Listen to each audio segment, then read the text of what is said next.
Hey guys, Pinnacle here. Welcome back to part 5. We are reassembling the bike.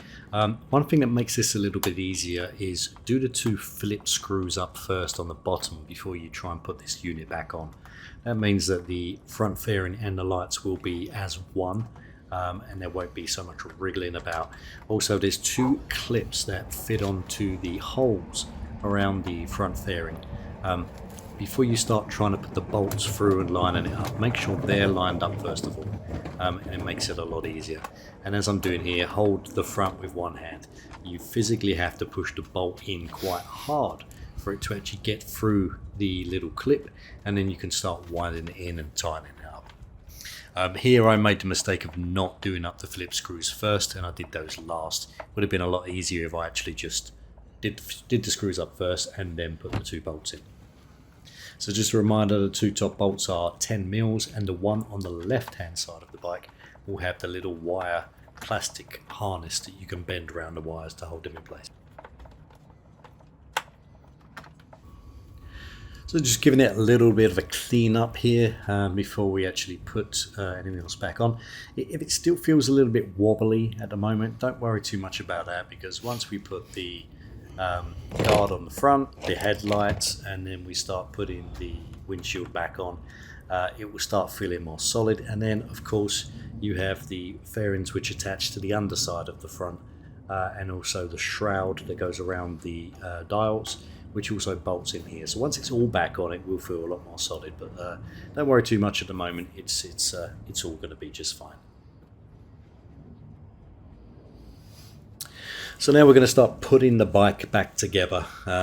We will put the center frame back on, or the center part that goes on the front fairing.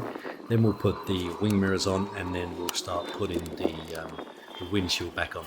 I, for some reason, started doing this before I did the wiring. I would recommend that you do the wiring first and make sure you adjust the headlights first, and then start building the bike back up, because once you start putting pieces back on the bike, the room starts getting limited, and you want as much room as you can to be able to adjust these lights by hand, or by getting some tools in there as well.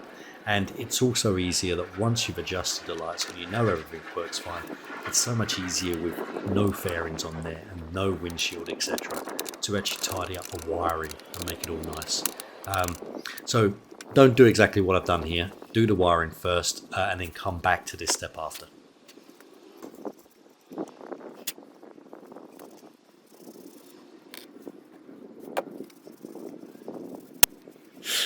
But then saying that, you will need to earth out these lamps to one of the mirror bolts, one of the bolts that comes through, and you put a 10mm nut back on there.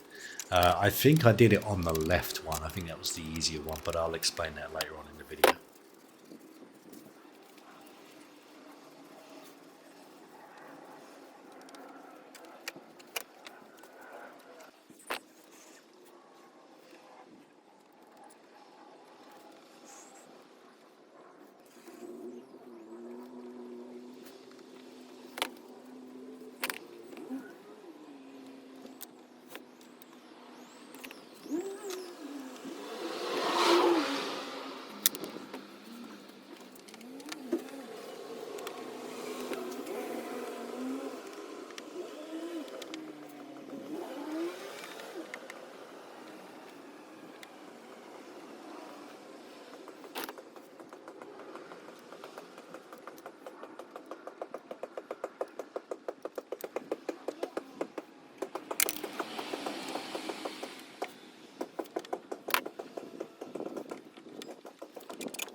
So right here, I have no clue what I'm doing, to be honest.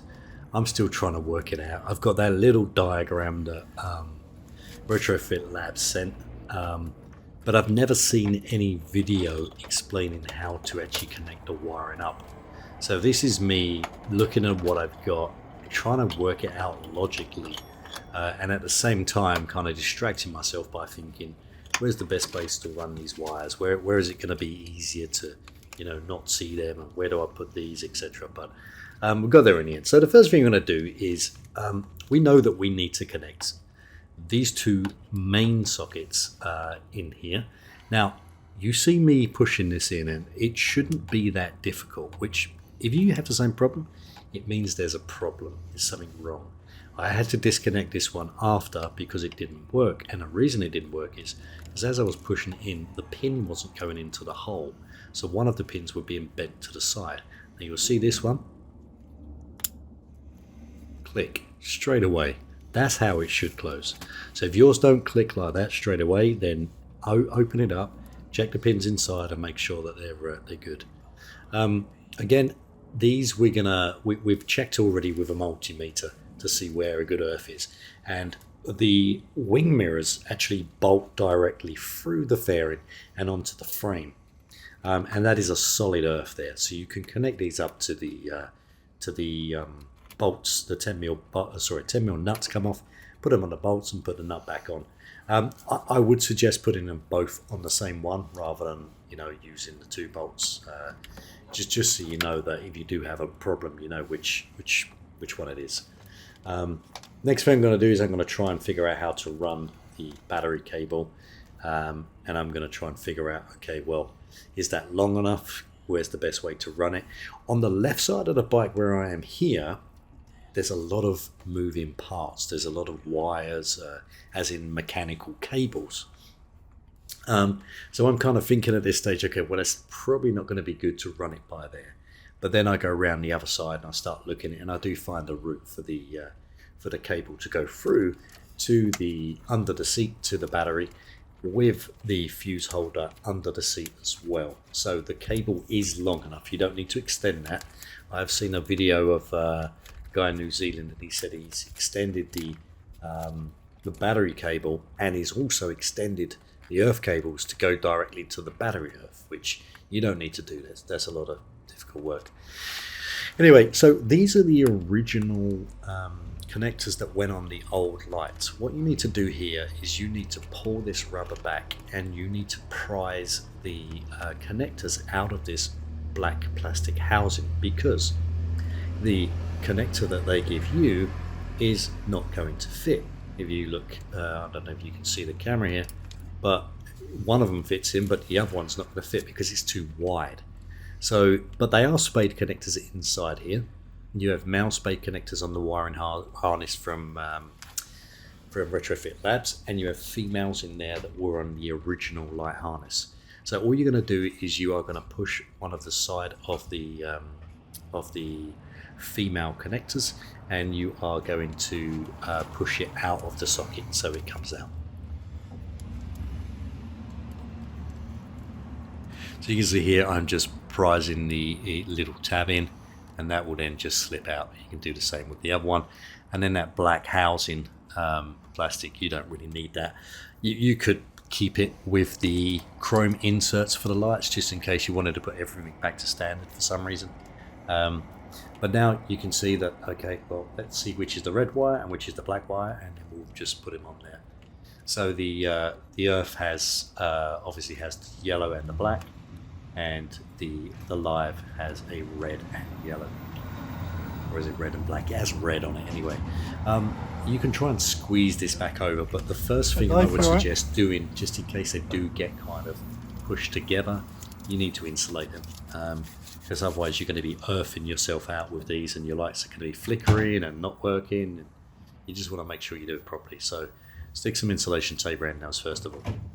Here I'm just simply reconnecting the side daytime running, I don't know what they're called, the side lights anyway. Then I'm going to insulate this, and then it'll be good to go.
If you wanted to, you could just remove these completely and the rubber surround and just do a nice neat job, but then you won't be able to put it back to standard, so I've just left it as is for now.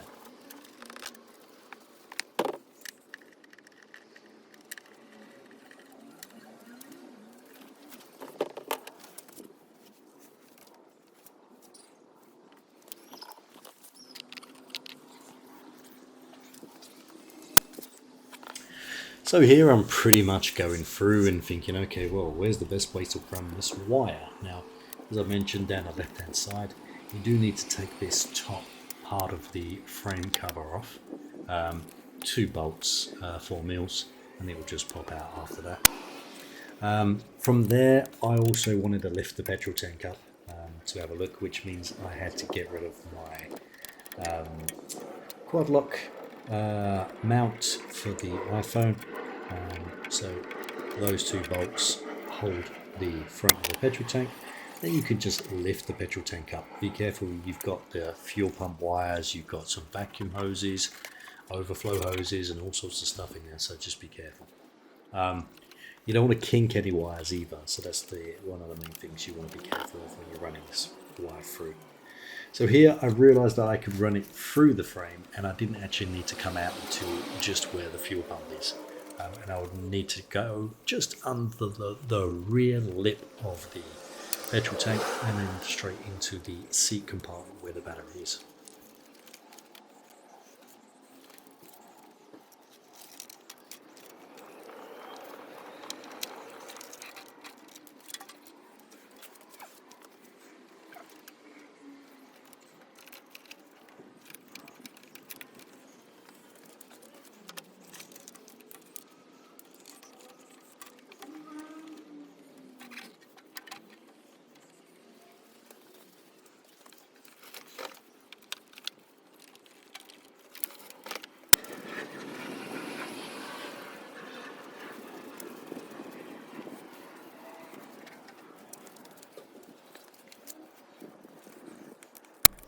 So while we're putting the bike back together and doing some additional cleaning, I like to do the cleaning, let's quickly talk over the wiring and what you've got, because it seems a bit daunting when you look at it and you look at the instructions and you're thinking, what the hell's going on here? But it all kind of comes together and makes sense.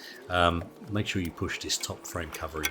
I'll do that later on the outside of the video, but there's a little push pin that goes in the middle after you've put those 2 bolts up. Anyway, so the wiring. So out of each of the headlights, you are going to have 3 wires or 3 sets of wires. The daytime running lamps are totally independent, so ignore those completely. Now you'll have 2 wires which will connect up to the loom, and it'll be quite straightforward. One side connects to one side, the other side connects to the other side. Then you'll have 2 red wires which come out, which will be the power for those lights, and you'll see there'll be 2 sockets for those to go in as well. And the only other wires you have outside of that is going to be your 2 earths and your battery. So it's quite simple once you've plugged everything in, and then you look at the wires that you've got and you've figured out where you're going to run them. And I think the most challenging part after this is to try and keep it all neat and tidy under there without it touching the horn. That was one of the biggest issues. Excuse my phone there. So yeah, but apart from that, it does. I know it's overwhelming, as I said, but it does come together and make all sense after a while. And you shouldn't have any issue. The only thing I can say is if you do have an issue where there's only one headlight coming on, it's likely to be the connector I mentioned earlier, that you've pulled a pin to the side and it's not pulling full power through. If you have no headlights coming on, swap over the connectors from your original connectors. Remember we took those gold female spade connectors out of the black housing? Yeah, swap those over to the other side.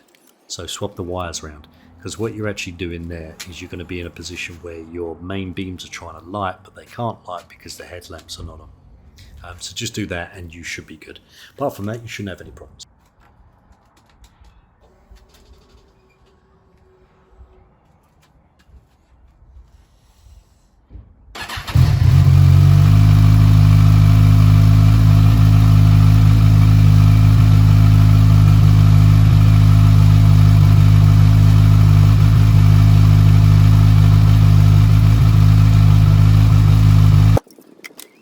Oh, it looks boss-eyed, doesn't it?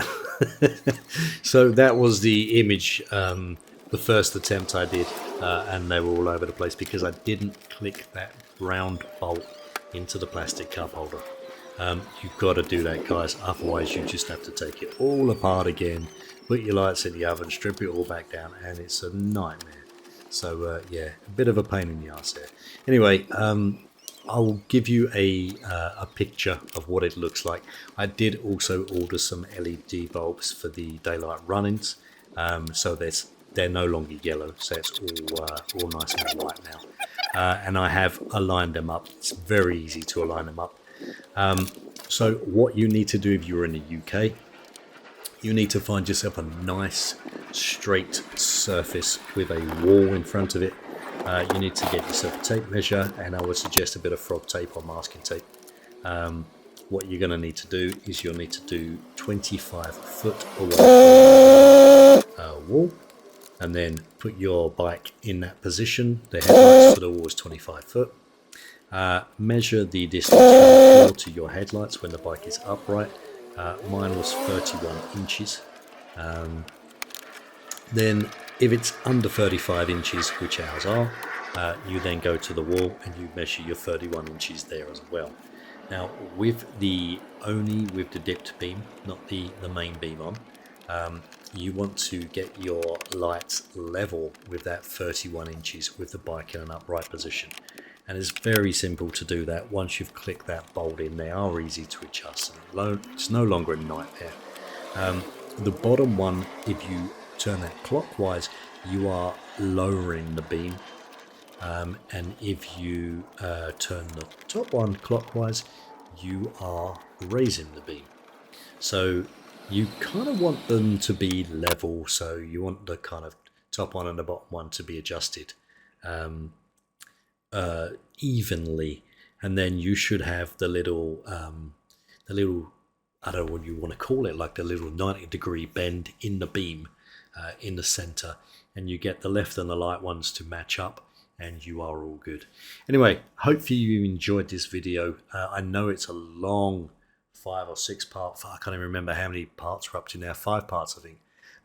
There is a compressed version of this that I would recommend watching. It's only 1 part and it's like 20 minutes or so, but it goes over everything, all the mistakes as well. And then if you need any more detail, or you just want to hear me waffling on for absolutely ages, you can watch the individual parts, which are also on the channel. Until then, guys, enjoy, and I will speak to you soon.